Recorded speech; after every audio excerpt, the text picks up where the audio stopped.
खबर है लाहौर हाईकोर्ट से, जहां दरख्तों की कटाई पर DGPHA पर शदीद इजहार बरहमी किया गया है। जस्टिस शाहिद करीम ने तहकीकात कराने का ऐलान करते हुए कहा है कि वो दरख्त कटवाने वाले ऑफिसर को गिरफ्तार करवाएंगे और मुकदमा भी दर्ज करवाएंगे। मजीद जानते हैं डॉन न्यूज़ के नुमाइंदे राना बिलाल हमारे साथ मौजूद हैं। बिलाल, तफसीलात बताएगा।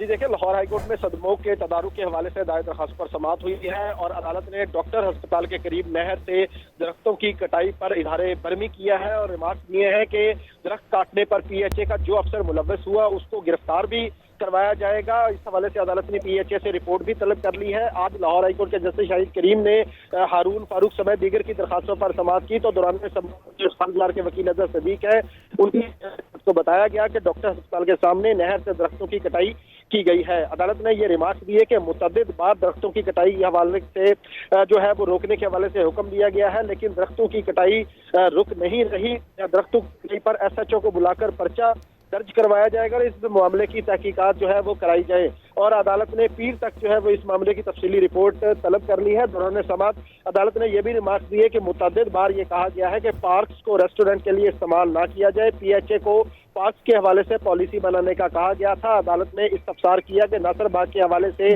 क्या रिपोर्ट है, जिस पर वकील अजहर सदीक ने कहा कि नासिर बाग के हवाले से एक आईनी पिटीशन लाहौर हाईकोर्ट में दायर कर दी गई। अदालत तफसीली रिपोर्ट पीर को तलब की गई है। बहुत शुक्रिया बिलाल।